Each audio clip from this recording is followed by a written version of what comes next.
reka ndongere mbasuhuze nanone nizere ko mumeze neza mu mpande zitandukanye z'isi. Reka ntangire nakira abantu bashya bajoininze uyu muyoboro, cyane cyane ku bantu babonye video ivuga ku bintu bya scholarship kuri McGill University. Nabonye abantu benshi bajoininze, abantu bamaze kurenga 100,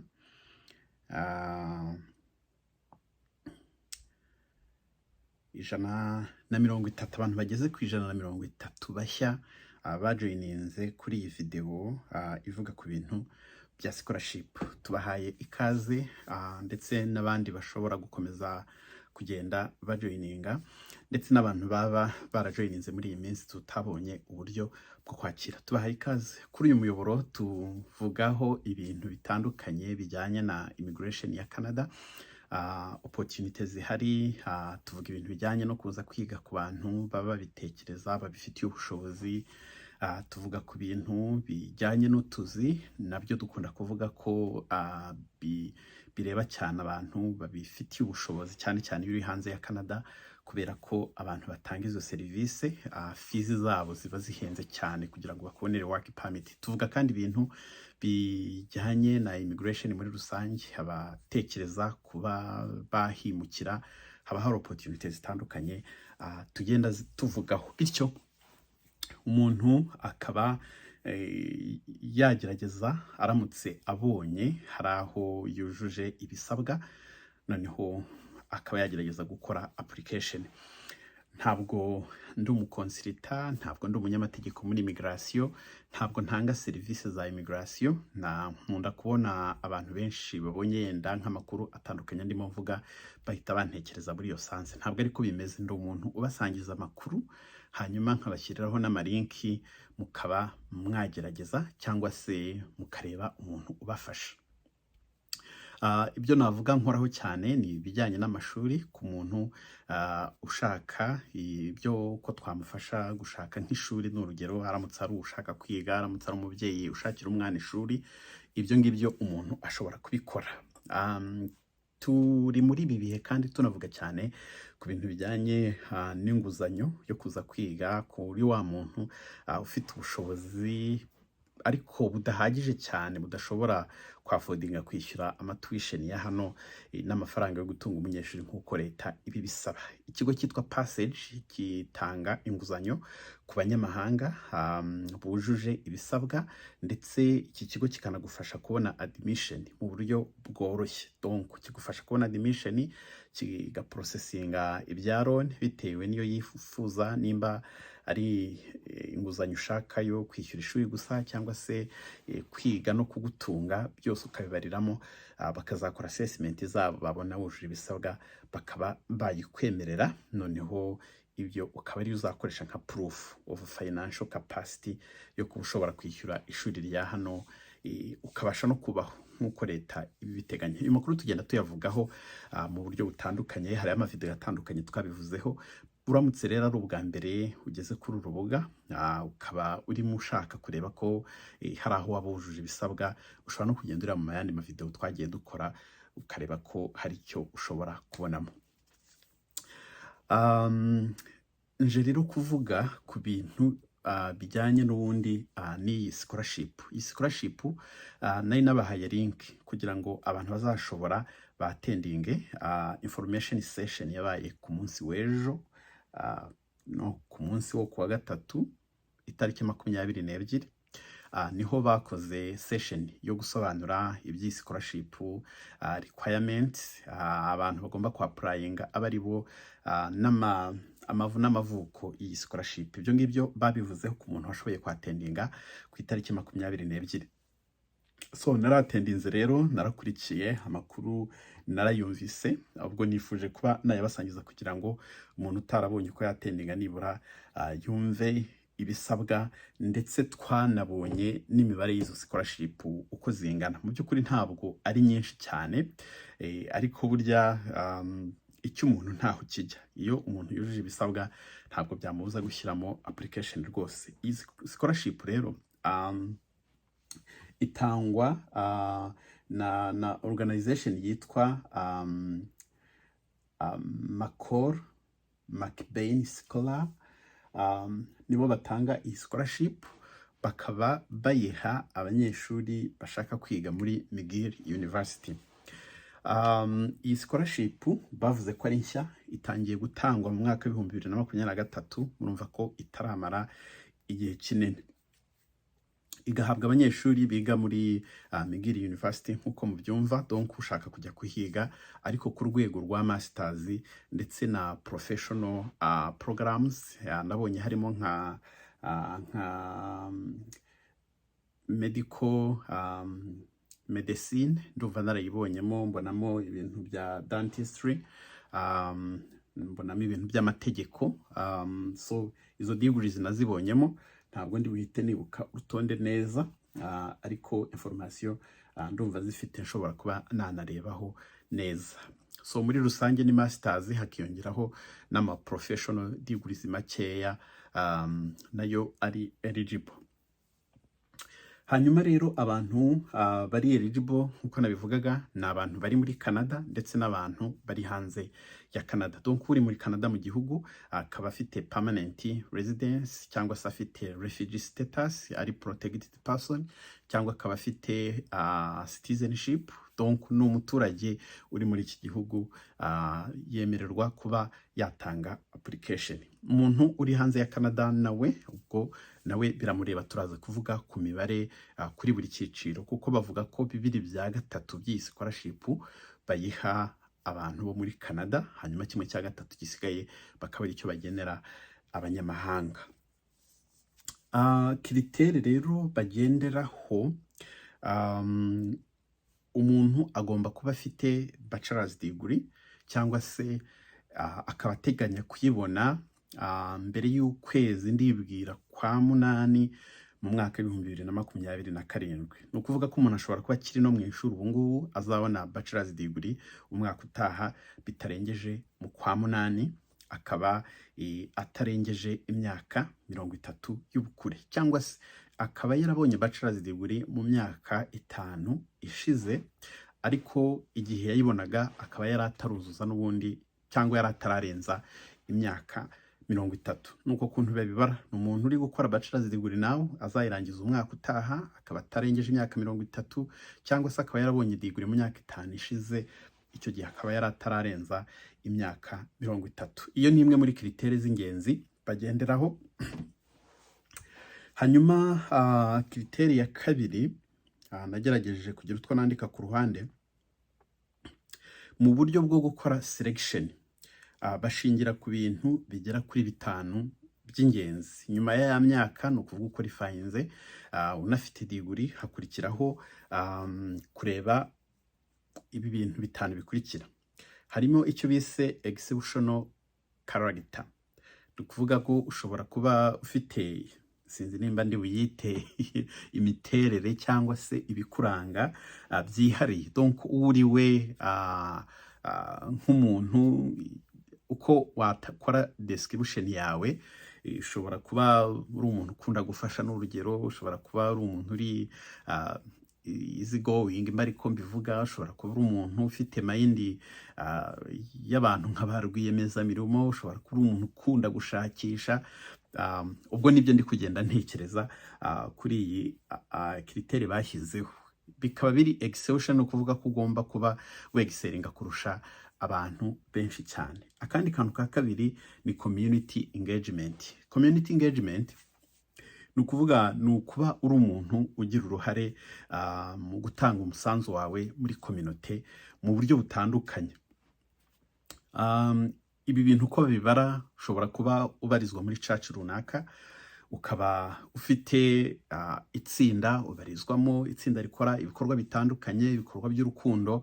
Iyo nayo ni community engagement. Ushobora kuba ufite ahantu volunteering mu bitaro se, mu miryango ifasha abantu bafite ibibazo, mu bigo se runaka, ukaba ukora ibikorwa byo kuvolunteering, ibikorwa by'ubukorerabushake utari bwishyurirwe. Icyo nacyo ni kimwe mu byo babara nka community engagement. Hari ibintu byinshi abantu bashobora kuba bakora. Ushobora kuba ufite association ubarizwamo ku ishuri nayo ifite ibikorwa bitandukanye igenda ikora muri community. Icyo nacyo ni ikintu gishobora kubarwa. So ako nako ni akantu k'ingenzi baba barimo barebaho kuri umuntu ugira uruhare mu guteza imbere community yawe. Icya gatatu ni leadership potential. Donc kuba wifitemo bwite ubumenyi se, ubwenge, ubuhanga, kuba waba umuntu w'umuyobozi utanga urugero ku bandi, uyobora abandi, uzana impinduka mu bantu, ufite icyerekezo, donc ushobora kugira aho aganisha abandi. Mba ariko ngerageza kwisobanura muri icyo kinyarwanda. Ibi rero ushobora kubisobanura gute?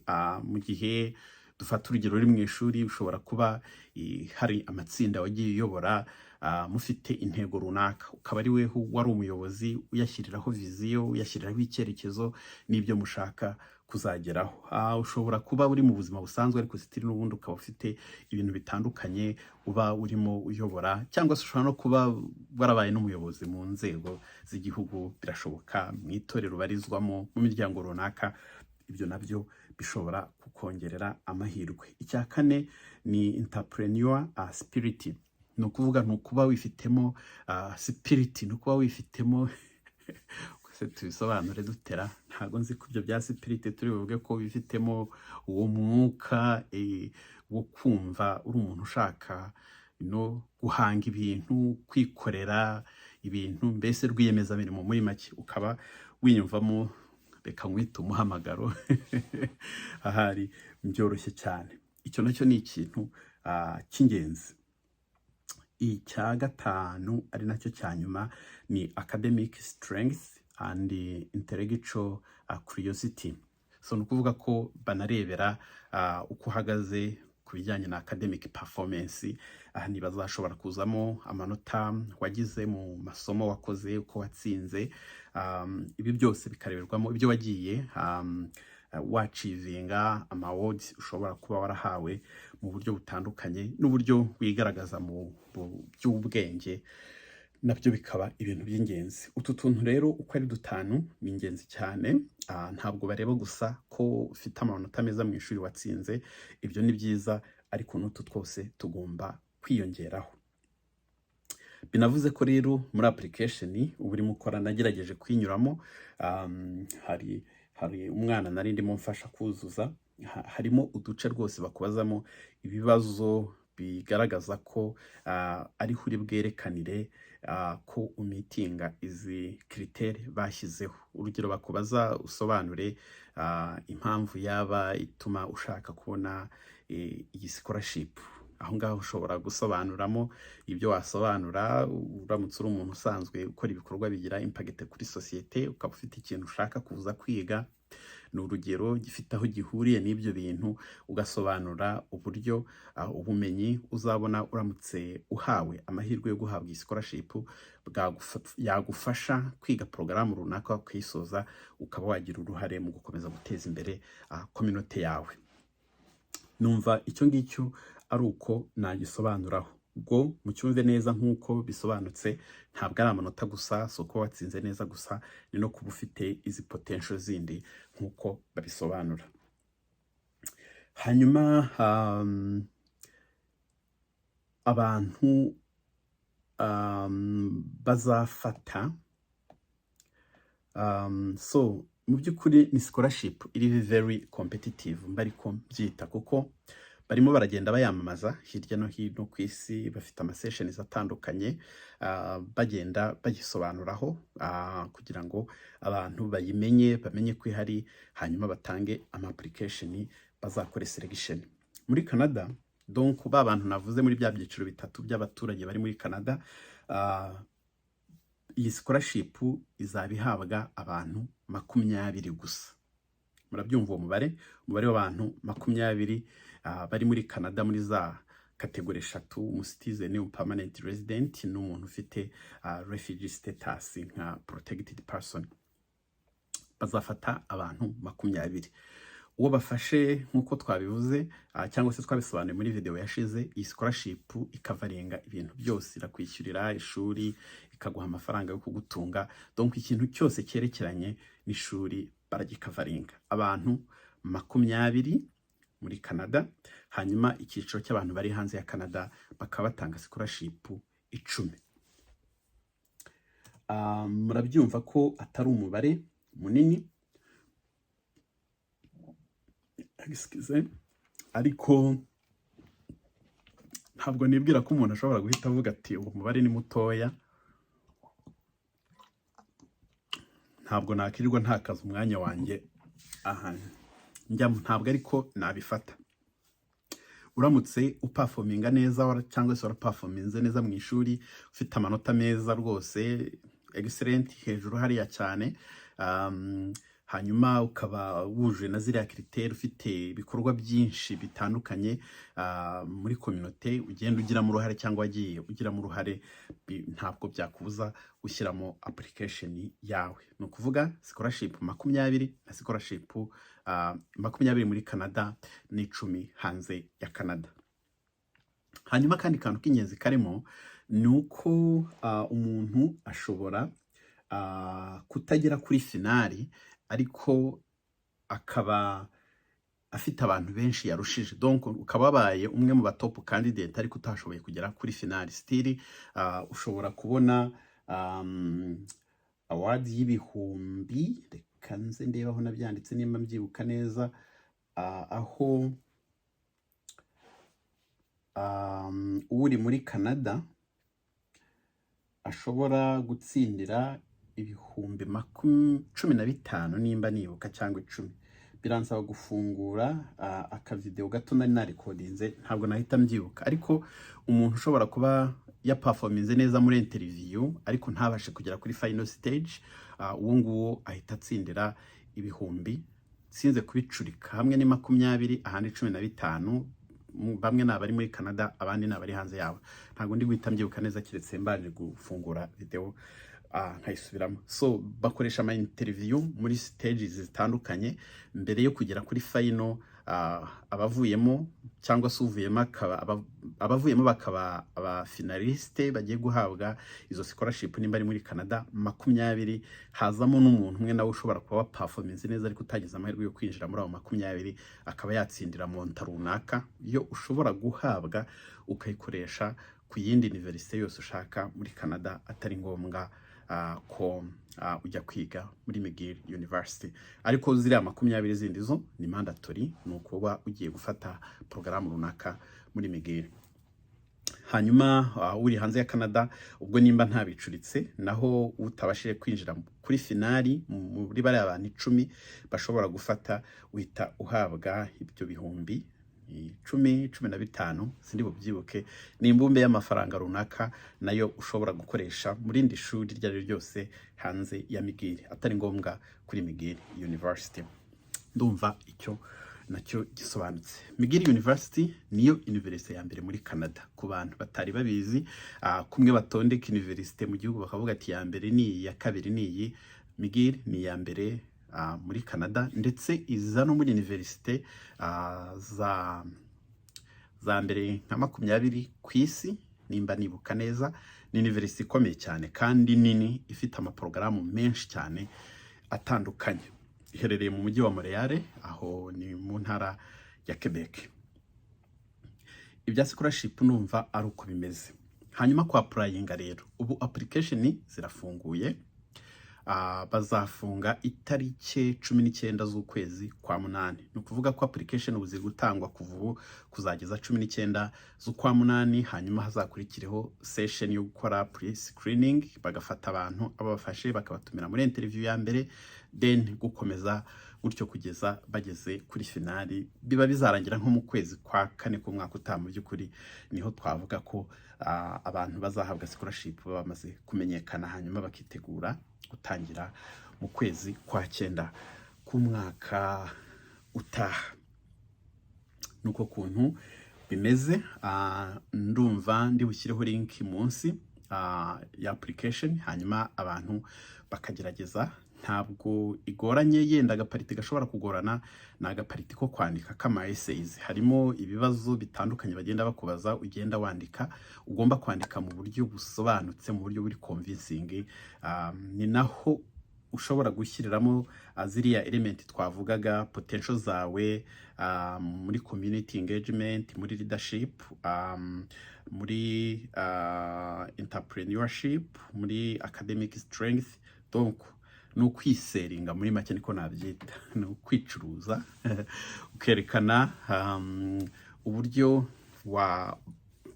wakabaye umukandida mwiza cyangwa bagomba kugutoranya nk'umwe mu bantu bazaba aba recipient bizi scholarship. Ngayo nguko uko bimeze. Ubwo ndabashyiriraho linki, hanyuma abantu babishoboye bajyeho buzuze, mukora ama account, mushyiremo information zisabwa, hanyuma murebe ikizavamo. Abantu banditse barimo babaza nimba umuntu ashobora kubafasha. Ntabwo nzi ko nabishobora. Ubundi ku bintu by'amashuri mu busanzwe nsaba ko mbanza kuganira n'umuntu, akumva profile yawe, porogaramu wumva wifuza, noneho tukareba mu maporogaramu ahari, tugafatanya. Muri make mbyita nko gufatanya, kuko ntabwo ari ibintu nkora nk'akazi ku buryo nkubwira ko uzanyishyura ngo ngende mbyicareho. Ntabwo ariko bimeze. Ngira akantu gato nsaba nshobora kwita nka motivation, kugira ngo birimite abantu babyihutira cyane batabanje kumva amakuru yose, kuko nabonye abantu bacu benshi munkurikira, abenshi mwumva ibintu utaramara kumva n'ibyo umuntu yasobanuye akivuga ko hariho link, ukajya kwirebera link, ukajya kuzuza, ejo ukaza ati nimumfashe, utigeze wumva mu by'ukuri ibintu uko bimeze n'icyo bisaba. So scholarship rero murabyumva ko ari very competitive mu by'ukuri. Nta nubwo nibaza ko buriya scholarship cyakabaye ikintu nyine abantu bacira amafaranga nka serivisi, kuko ntabwo umuntu aba ari shuwa cyane, bari ko mbyita ko abantu bose agiye gufasha bashobora kugira amahirwe bagatoranywa. Ariko ari uwemeye kubikora ashobora kugufasha, mwazagira amahirwe bigacamo, yenda mukamwaravuganye uko uzishyura. Ubwo ndavuga ku bantu badashoboye kubyikorera cyangwa se badafite umwanya wo kubikora. Ariko nkurikije uko nabibonye ni straight forward. Mu bibazo babaza rwose mwajyamo mukuzuza mukabisubiza. Ntabwo ndi gufasha abantu kuri ibi bya scholarship, ntabwo ndi gutanga izo serivisi, ntabwo byanyemerera, umwanya ntabwo nawubona. Abantu no kwigerageza mugashakisha inshuti n'abavandimwe, mukabishakira umwanya mukabyicaraho. Usibye kwishakira umwanya gusa ukicara ukabikoraho, ariko yenda mukazatinda aho babaza ibibazo mugomba gusubiza mwanditse. Hariya niyo key, niho ho kwisobanura, kwerekana ubushobozi mufite. Nkaba rero nkangurira cyane cyane bari abantu batsinze neza, mufite amanota meza mu ishuri, muri za 80, 90 rwose, muba muhagaze neza, niko navuga. Ntibibujijwe ko n'abafite amanota ari munsi yaho bashobora gushyiramo application, ariko mu busanzwe kuri masters za hano iyo urebye basaba ko umuntu aba afite nibura 70%, kuri bachelor's degree. Hari universite zemera yari munsi yayo ngayo, ariko standard usanga ari uko ufite B niyo tubara nka 70% kuzamura. So ubwo rero abantu bafite amanota meza mushobora gushyiramo mukareba uko bizagenda. Nta kindi bisaba, ni ugushyiramo ugatanga ibyangombwa bagusaba, ukazatanga reference, ukazashaka abantu bagutangira reference nziza, abarimu bakwigishije, umusuperviseur ku kazi, wa muntu ushobora kugutangira ka reference keza, ukareba ko waba potential candidate. Ndumva ibyo bihagije, reka ngarukire aho ngaho. Uwagira ikibazo ushobora kugisiga muri commentaire, ngerageza gucishamo amaso nkareba nimba hari umuntu wabajije ikibazo nshobora kuba nasubiza, cyangwa se icyo ntafitiye amakuru nkaba nayashaka. Reka rero nkomeze kubifuriza kugira ibihe byiza, kandi abari kugerageza ndabifuriza amahirwe. Hari igihe ushobora kuba ari wowe ugiye kuba umwe muri bariya bakandida 20 bari muri Canada cyangwa se 10 bari hanze ya Canada. Impande zose mushobora kugerageza mukareba uko bizagenda. Reka nkomeze kubifuriza kugubwa neza aho muherereye, bifurize guhaha mukaronka, kandi nkabifuriza ubuzima buzira umuze mwebwe mwese munkurikira hamwe n'imiryango yanyu. Turi kumwe naho utaha. Ciao ciao.